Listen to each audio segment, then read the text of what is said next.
Today, I'd like to take you through a review of personality styles to better understand the definitions we had previously reviewed. If you haven't seen that video, I'll be sure to link it both above on the screen as well as in the description of this video. To allow us sufficient time to break down the concepts for both DISC and MBTI personality styles, I will dive right in. Once more, it is important to distinguish between your personality that you're born with. It is purely genetics, as opposed to learned layers and experiences that you've gone through. There are actions and behaviors that only become exhibited in certain scenarios or around specific people.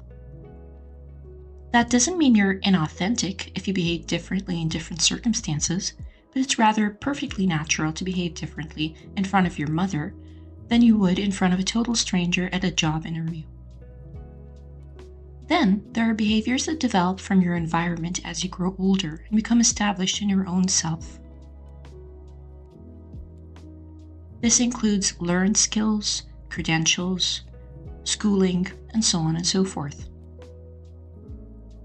The 4 DISC personalities are the two-dimensional view of a personality, as opposed to the MBTI styles, which are a 4-dimensional view.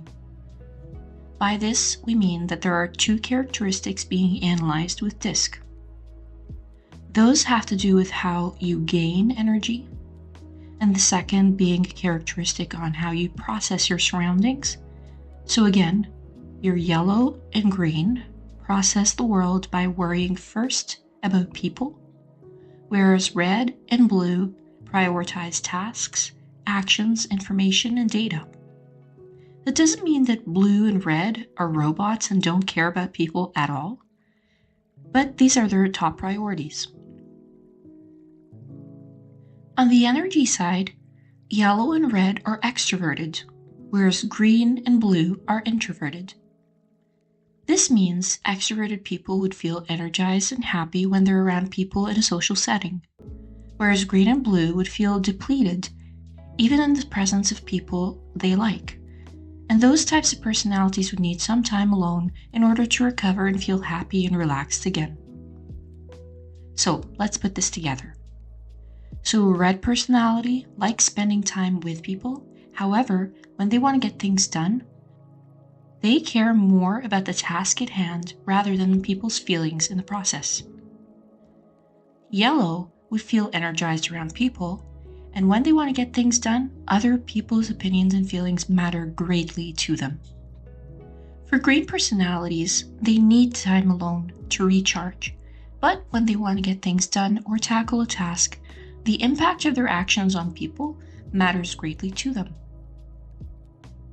And finally, blue styles re-energize when spending time alone, and when tackling tasks, they are fixated on data and information rather than on people's feelings on the matter.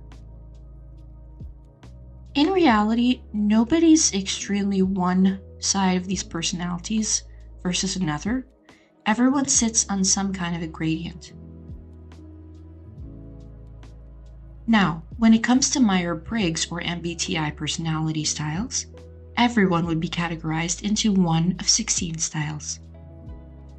These are coded into 4 letters each. There's either I or E, which again is the same first characteristic as DISC in terms of gaining energy, introverted or extroverted. Then you have intuitive or sensing, also known as the observant style. The difference here is intuitive is comfortable making gut decisions based on how they envision the outcome, whereas sensing styles are not comfortable making decisions unless they have all the information to process. And these are the people that are hyper-observant of their surroundings, who enjoy gathering data, and you can also see it in their eyes when they're scanning their surroundings constantly. The next dimension is the tactical or decision-making style, where some people think while others feel. So the thinkers are those people who analyze information and then make a decision, whereas people who feel would rather sense how their feelings are telling them to go in one way versus another when making a decision. can you make a decision that is in the moral gray zone or not? Those with thinking as a strength are well suited in a career in law, for example, being, let's say, a judge, whereas those who decide with their heart may be better suited in, say, social work, for example. An example I've heard that makes it easier and simpler to decide which way you are one versus another is if you see somebody stealing, but the reason was to feed their family. Is that person considered a criminal or simply a poor soul that needs help? Thinkers don't usually see the moral gray zone. It's either black or white. They automatically use their brain to decipher the situation, and they would call that person a criminal because they broke the law, usually no matter the circumstances. This dimension is equivalent to the second dimension or a characteristic being analyzed in the DISC model that differentiates red and blue from yellow and green, meaning those who think versus those who feel. Finally, the fourth element is P versus J. This is an interesting one. P stands for perceiving and J stands for judging. Perceivers are usually flexible. They assess their environment and decide to change plans and go with the flow, and they move on to get things done.